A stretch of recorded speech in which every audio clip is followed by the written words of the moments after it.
आणि आता बघणार आहोत आंतरराष्ट्रीय बातम्या वेगवान स्वरूपात. बघूयात काय चाललंय जगाच्या पाठीवर. सुरुवातीची बातमी आपण बघणार आहोत अमेरिकेतली, कारण ह्यूस्टनमधून एक धक्कादायक बातमी समोर येते. ही जी दृश्य आता आपण बघतोय ज्यामध्ये एका माथे फिरून इथल्या एका घराला आग लावली होती आणि त्यानंतर जेव्हा घरातून लोक बाहेर पडायला लागले तिथले आणि त्यानंतर त्यांनी या नागरिकांवर गोळीबार केला. यात तिघांचा मृत्यू झाला तर दोघे गंभीर जखमी झालेत. आता ही संख्या वाढून 4 वर पोहोचली आहे. या घटनेची माहिती मिळताच पोलीस घटनास्थळी दाखल झाले. या हल्लेखोराला ठार करण्यात यश आलंय. घराला आग लावल्यानंतर हल्लेखोर लोकांची बाहेर पडण्याची वाट बघत होता आणि जो येईल त्याच्यावर तो गोळीबार करत होता. या माथे फिरून हा हल्ला का केला याबद्दलचा खुलासा मात्र होऊ शकलेला नाही.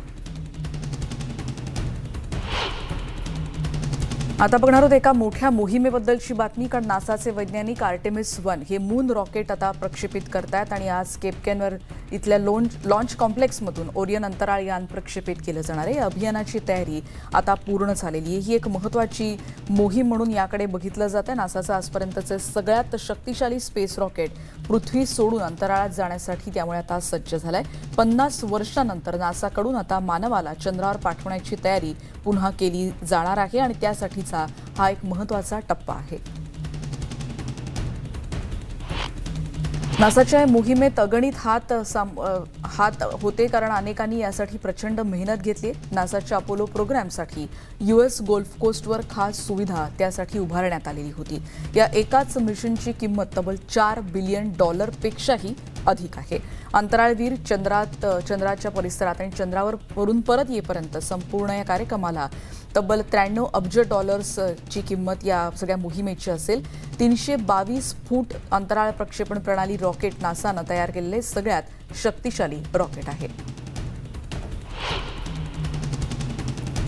सोमवारी रॉकेट प्रक्षेपणासाठी 2 तासांची लॉन्च विंडो असणारी आणि प्रक्षेपणानंतर ओरियन कॅप्सूल चंद्राच्या दिशेनं झेपावतेय. कॅप्सूल 42 दिवस अंतराळ मोहिमेवर राहणार आहे आणि 10 ऑक्टोबरला ती पृथ्वीवर परत येणार आहे. पृथ्वीच्या कक्षेत प्रवेश केल्यानंतर त्याचा वेग तब्बल 39,400 किलोमीटर प्रति तास असेल आणि तो कमी करण्यासाठी 11 पॅराशूट्सचा वापर केला जाणार आहे. त्यानंतर ओरियन हे पॅसिफिक महासागरामध्ये उतरणार आहे. रशिया आणि युक्रेन दरम्यान सुरू असलेल्या युद्धाला नुकतेच 6 महिने उलटलेत आणि युक्रेनचे राष्ट्राध्यक्ष व्लादिमीर झेलेन्स्की यांनी रविवारी देशातील फुटीरतावादी भाग पुन्हा एकदा ताब्यात घेण्याची शपथ घेतली आहे. रशियाच्या आक्रमणामुळे युक्रेनची झालेली अधोगती आणि मानवी हानी जी सातत्यानं होते हे चित्र कायमच राहील असं जर रशियाला वाटत असेल तर ते शक्य नाही. या कठीण काळातूनही युक्रेन परत उभा राहील असा विश्वास झेलेन्स्कींनी व्यक्त केला. ही स्थिती तात्पुरत्या काळासाठी आहे असंही ते म्हणालेत. रशियानं सार्वभौम राज्य म्हणून मान्यता दिलेल्या 2 प्रदेशांपैकी एक म्हणजेच डोन्स्टक प्रदेशाचा बराचसा भाग रशिया आणि फुटीरतावादी सैन्यानं ताब्यात घेतलाय. रविवारी लष्करी नेत्यांसोबत एक महत्त्वाची बैठक घेतल्याचं देखील झेलेन्स्की यांनी या दैनंदिन संबोधनातून सांगितलं आहे. जागतिक अन्न टंचाईवर उपाय म्हणून Black Sea Grain Initiative launch करण्यात आला आणि त्यातून आतापर्यंत युक्रेनच्या कृषी उत्पादनांची निर्यात 10 लाख टनांच्याही पुढे गेली आहे. संयुक्त राष्ट्रांचे समन्वयक अमीर अहमद अब्दुल्ला यांनी शनिवारी याबद्दलची माहिती दिली. निर्यात वाढते आणि त्याप्रमाणे अन्न आणि जहाजांमार्फत सुरू असलेल्या निर्यातीबद्दलचा आत्मविश्वासही वाढल्याचं त्यांनी म्हटलंय. उद्योग किमती कमी करणं आणि टंचाईची जोखीम कशा पद्धतीनं कमी करता येऊ शकेल यासाठीचे प्रयत्न सुरू असल्याचं अब्दुल्ला यांनी म्हटलंय. यासाठी सुरू असलेल्या संयुक्त प्रयत्नांना यश आल्याचं देखील ते म्हणाले. रशियाच्या सैन्याकडून युक्रेनच्या विविध दारुगोळा जिथे ठेवला जातो त्या डेपोंवर हल्ला करणं सुरूच असल्याचं रशियाच्या संरक्षण मंत्रालयानं शनिवारी म्हटलंय. कारण 6 वेगवेगळ्या दिशांनी सुरू असलेलं रशियाचं आक्रमण परतवून लावल्याचा दावा युक्रेनच्या सैन्यानं केलाय. रशियाच्या सैन्यानं निकोलाइव्ह आणि खार्कोव्हमध्ये युक्रेनच्या सैन्यावर हल्ला केला होता, ज्यामुळे कर्मचारी शस्त्रास्त्रांचं प्रचंड नुकसान झालंय. रशियाच्या संरक्षण मंत्रालयाचे प्रवक्ते इगोर कोनशेन्कोव्ह यांनी शनिवारी त्यांच्या दैनंदिन ब्रीफिंगमध्ये याबद्दलची माहिती दिली. निप्रोपेस्ट्रोव्ह या प्रदेशातील मोठा दारुगोळा डेपो नष्ट करण्यात आला, जिथे हाय मोबिलिटी आर्टिलरी रॉकेट सिस्टीम अर्थात HIMARS आणि त्याचबरोबर M777 हॉविट्झरचा साठा होता, त्याचं देखील नुकसान झालंय. युक्रेनचे अध्यक्ष व्लादिमीर झेलेन्स्की यांनी शनिवारी युक्रेनच्या लढाऊ विमान चालकांचं अभिनंदन केलं आणि त्यांच्या देशसेवेबद्दल त्यांनी त्यांचे आभारही मानलेत. युक्रेनचे हवाई दल लढाऊ मोहिमा यशस्वीरित्या आतापर्यंत पार करत असल्याचं झेलेन्स्की म्हणालेत. रशियाच्या आक्रमणाच्या सुरुवातीपासून लढा देणाऱ्या 18 वैमानिकांचा युक्रेनचा हिरो ऑफ युक्रेन ही पदवी देऊन त्यांनी सत्कार केल्याचं देखील झेलेन्स्कींनी याविषयी सांगितलं. युक्रेनचं दुसरं मोठं शहर असलेल्या खार्किव्हमध्ये रशियानं शनिवारी सकाळी क्षेपणास्त्र हल्ला केला. हे क्षेपणास्त्र S-300 असल्याचं खार्किव्हचे राष्ट्रीय पोलिसांच्या तपास युनिटचे जे प्रमुख आहेत यांद्री शार्निन यांनी म्हटलंय.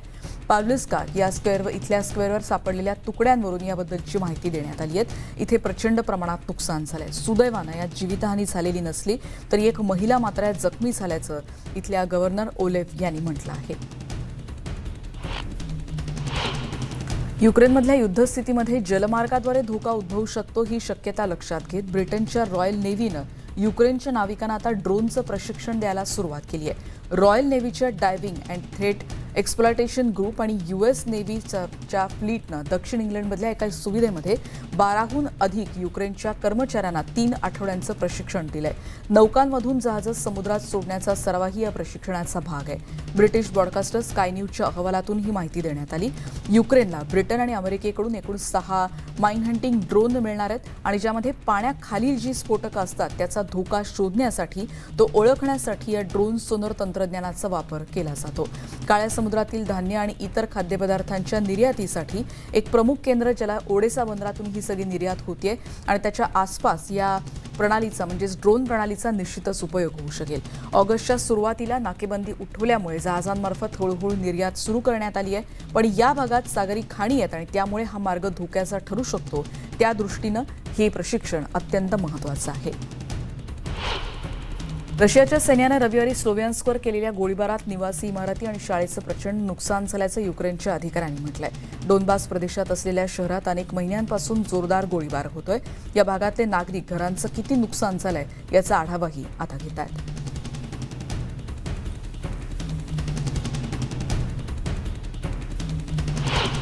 झापोरिझिया अणुऊर्जा प्रकल्पावर गोळीबार केल्याचा आरोप रशियानं रविवारी युक्रेनवर केला. या हल्ल्यामध्ये पाईपलाईनचं नुकसान झाल्याचा दावा रशियानं केला. युक्रेननं मानवनिर्मित आण्विक आपत्तीचा धोका निर्माण करण्याच्या उद्देशानं सातत्यानं चिथावणी देण्याचं काम केलंय असा आरोपच संरक्षण मंत्रालयाचे प्रवक्ते इगोर कोनोशेन्कोव्ह यांनी केलाय. किमान 9 क्षेपणास्त्र इथे डागण्यात आली होती आणि त्यातली 3 क्षेपणास्त्र अणुइंधन आणि किरणोत्सर्गी कचरा साठलेल्या भागात उतरली होती असा दावा देखील रशियानं केलाय.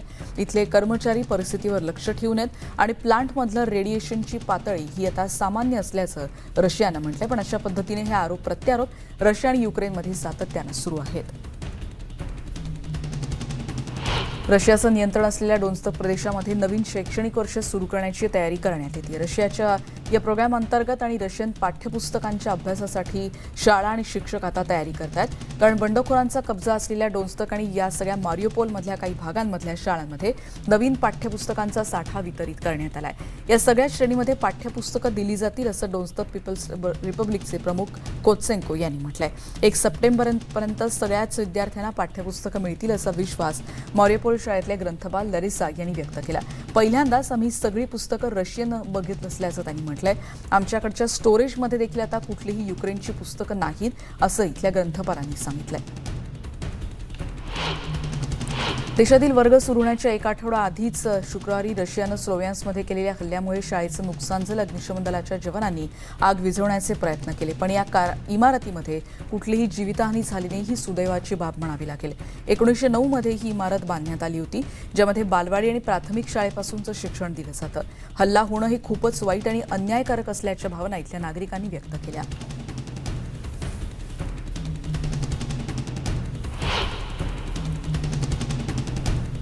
इतरही बातमी आपण बघतोय. पाकिस्तानमध्ये यंदा विक्रमी पाऊस बरसलाय आणि इथे अनेक जिल्ह्यांना पुराचा सातोनात फटका बसलाय. पाकिस्तानमधल्या 110 जिल्ह्यांमध्ये पावसामुळे गंभीर परिस्थिती आहे. आतापर्यंत हा आकडा 1000च्याही पुढे पोहोचलाय आणि इथे अन्नधान्याच्या किमती देखील आता वाढत चाललेल्या आहेत. टोमॅटो आणि कांद्याचे भाव देखील 100च्या पुढे गेलेत.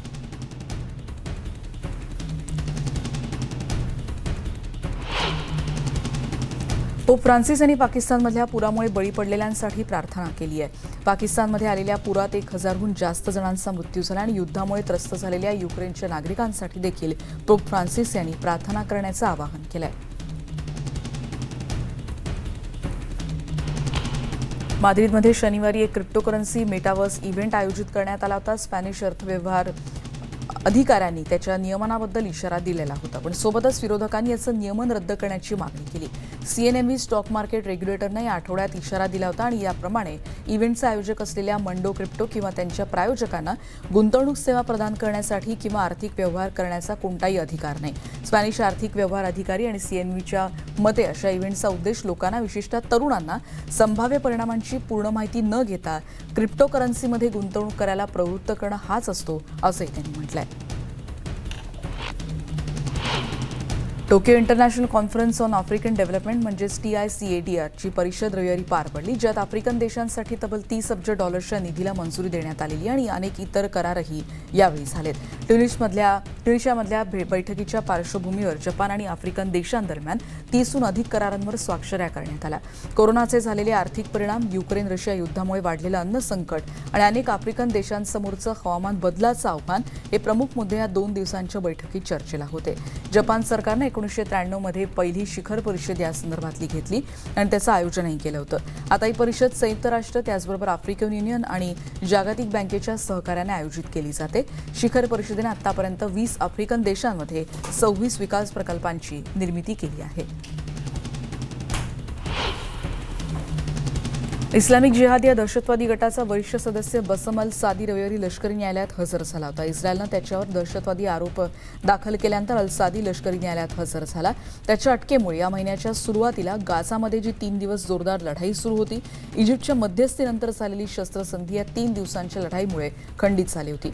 इस्लामिक जिहादनं अल सादी आणि अटकेत असलेल्या आणखी एका पॅलेस्टिनच्या नागरिकाची सुटका करण्याची मागणी केली. लष्करी न्यायालयात आता आरोपपत्र दाखल केल्यानं इस्लामिक जिहादच्या मागण्या पूर्ण होणार नाहीत असं चित्र दिसतंय. रशियानं अण्वस्त्र निःशस्त्रीकरणाच्या संयुक्त राष्ट्र करार लक्षात ठेवावा असं युरोपच्या वतीनं इगोर यांनी सुनावलं आहे. रशियाच्या सैन्यानं युक्रेनवर आक्रमण केल्यानंतर लगेचच युरोपमधील सर्वात मोठ्या अणुप्रकल्पावर ताबा मिळवला आणि या कारवाईबद्दल इगोर यांनी टीका केली. या कृतीच्या माध्यमातून आण्विक अपघाताची भीती निर्माण केली जात असल्याचं देखील इगोर यांनी म्हटलंय. अमेरिकन मसाज थेरपी असोसिएशनच्या राष्ट्रीय अधिवेशनात अनेक सभासद उपस्थित होते आणि यावेळी सध्या त्यांना येणाऱ्या समस्या आणि उपाययोजनांवर चर्चा करण्यात आली. जॉर्जियामध्ये साथीचे रोग, त्याचबरोबर शहरात गेल्या कालावधीत झालेल्या हत्या आणि त्याचबरोबर डेशॉन वॉटसनच्या सुरू असलेल्या प्रकरणाचा त्याबद्दलची देखील चिंता यावेळी व्यक्त करण्यात आली. अंगोलाचे माजी अध्यक्ष जोस एडुआर्डो डोस सॅन्टोस यांच्या रविवारी देशाची राजधानी लुआंडा इथे शासकीय अंत्यसंस्कार करण्यात आले. स्पेनमधल्या बार्सिलोना इथे एका क्लिनिकमध्ये 79 वर्षाचे जॉस यांचं वृद्धापकाळानं निधन झालं. दीर्घ आजारामुळे त्यांच्यावर उपचार सुरू होते. त्यांच्या राजवटीला सुमारे 3 दशकं चाललेला गृहकलह देखील त्यावेळी झाला होता आणि त्यांचे उत्तराधिकारी जोआओ लोरँको यांनी त्यांच्या मृत्यूच्या बातमीनंतर 5 दिवसांचा दुखवटा जाहीर केला. त्यांच्या राष्ट्रीय निवडणुकांनंतर काही दिवसांनी अंत्यसंस्कार करण्यात आले. सत्ताधारी पक्ष people's movement for the liberation of अंगोलानं सत्ता त्यानंतर प्रस्थापित केली, तर national union for the total independence of Angola या विरोधी पक्षानं हा निकाल मात्र फेटाळून लावला होता. या वर्षाच्या सुरुवातीपासूनच चीनला गरिबी निर्मूलनाचे आता परिणाम दिसत आहेत, कारण या कोरोनाच्या मोठ्या साथीमुळे आर्थिक संकटाचा सामना इथे करावा लागला. अस्थिर जागतिक अर्थव्यवस्थेच्या दबावामुळे ग्रामीण पुनरुज्जीवनाला चालना देण्यासाठी इथे मोठ्या प्रमाणावर उपाययोजना आखल्या जातात.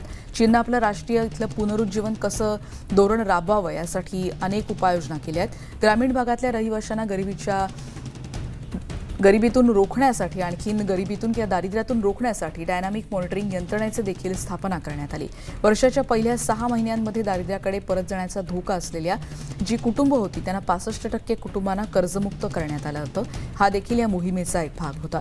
उर्वरित नोंदणीकृत कुटुंबांसाठी आर्थिक उपाययोजना देखील त्यानंतर लागू करण्यात आल्या.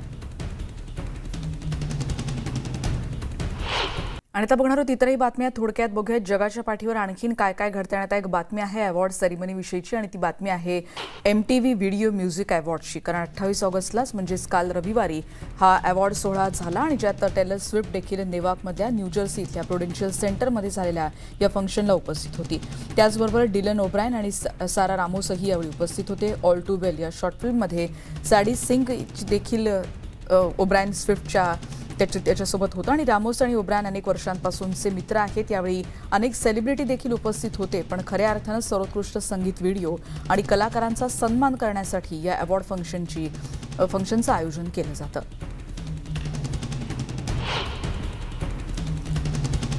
व्हाईट हाऊसचे कार्यकारी पेस्ट्री शेफ रोलँड मेन्सनियर यांचं वयाच्या 78व्या वर्षी निधन झालं. अल्पशा आजारानंतर त्यांचं निधन झाल्याचं कळतंय. ही दुःखद बातमी व्हाईट हाऊस हिस्टॉरिकल असोसिएशनकडून सांगण्यात आली. व्हाईट हाऊसच्या सर्वात जास्त काळ काम करणाऱ्या शेफपैकी त्यांचं नाव घेतलं जातं. प्रामुख्यानं 1979मध्ये प्रथम ज्या अमेरिकन लेडी होत्या रोझलिन कार्टर यांनी त्यांना नियुक्त केलेलं होतं आणि जॉर्ज डब्ल्यू बुश यांच्या प्रशासनापर्यंत त्यांचा कार्यकाळ होता. त्याचबरोबर आज द व्हाईट हाऊस यांनी हा जो फोरम होता 2004मध्ये, त्या ऑनलाईन माध्यमातून ते अनेक प्रश्नांना उत्तरही देत होते, त्यामुळे देखील ते प्रसिद्ध होते.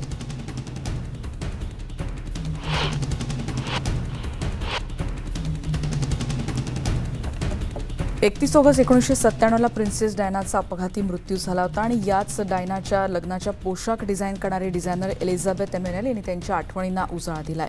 डायनाच्या लग्नाचा पोशाख जेव्हा बनवण्याची वेळ होती तेव्हा त्यांच्या 12 जणांच्या टीमनं याबद्दलची सगळी माहिती तेव्हाच्या काळात कशा रीतीनं गुप्त ठेवली होती याविषयी देखील त्यांनी या मुलाखतीत उत्तरं दिली आहेत. रोज रात्री हा ड्रेस कशा रीतीनं सांभाळून ठेवला जात होता आणि त्याबाहेर सुरक्षा रक्षक देखील तैनात करण्यात आले होते, अशा आठवणी देखील डिझायनर एलिझाबेथ यांनी सांगितल्या.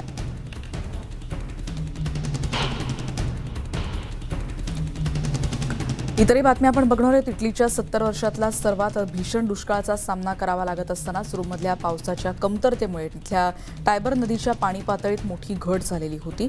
व्हिक्टोरियो इमॅन्युएल पुलाजवळच्या भागामध्ये देखील अशाच पद्धतीनं ज्याला निरोज ब्रिज म्हणून ओळखलं जातं, इथे देखील पाणी पातळी सातत्यानं कमी झाली आणि त्यामुळे इथले जे काही अवशेष आहेत ते आता प्रामुख्यानं दिसत आहेत. इतक्या मोठ्या प्रमाणावर इथली पाणी पातळी घटत चाललेली आहे.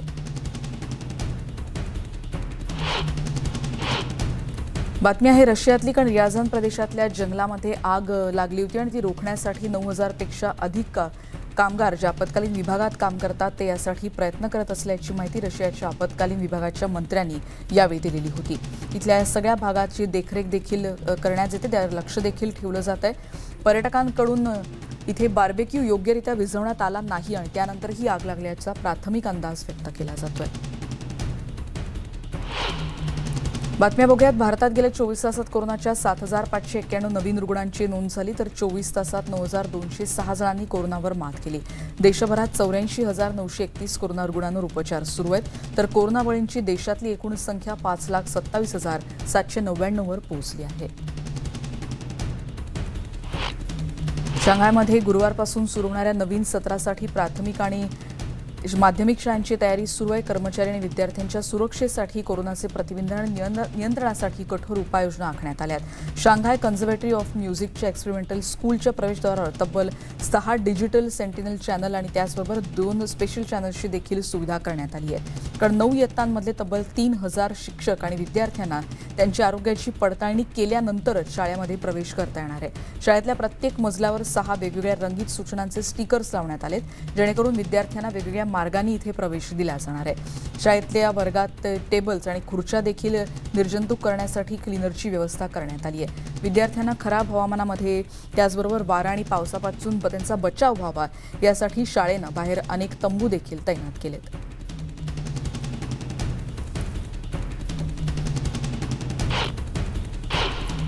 पुढची बातमी. कोरोना प्रतिबंधक लस निर्माता कंपनी मॉडर्ना त्यांच्या प्रमुख प्रतिस्पर्धी फायझर आणि जर्मन औषध निर्माता बायोटेक यांच्यावर त्यांनी खटला भरायची तयारी केली आहे. प्रतिस्पर्धी कंपन्यांनी स्वतःची लस तयार करण्यासाठी मॉडर्नाच्या तंत्रज्ञानाची कॉपी केल्याचा आरोप करण्यात आला आहे. अनेक वर्षांपूर्वी दाखल केलेल्या पेटंटचं उल्लंघन होतं आणि स्पाइकवॅक्स या प्रतिबंधात्मक लसीसाठीच्या तंत्रज्ञानाचं संरक्षण त्यामुळे होत नाही, असा आरोप मॉडर्ना कंपनीनं केला आहे. US फेडरल कोर्ट आणि जर्मन कोर्टात या पेटंट उल्लंघनाचा खटला देखील दाखल करण्यात आला.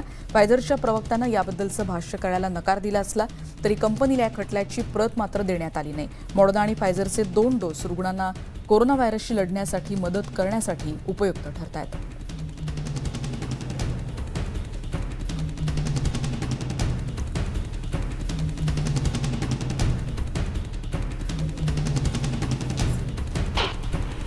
आणि या सगळ्या बातम्यांचा आढावा घेतल्यानंतर या बुलेटिनमध्ये आता आपण इथेच थांबणार आहोत. येणाऱ्या बुलेटिनमध्ये देखील विविध बातम्यांचा आढावा घेत जाणार आहोत. आता इथेच थांबतोय. पहा फक्त न्यूज 18 लोकमत.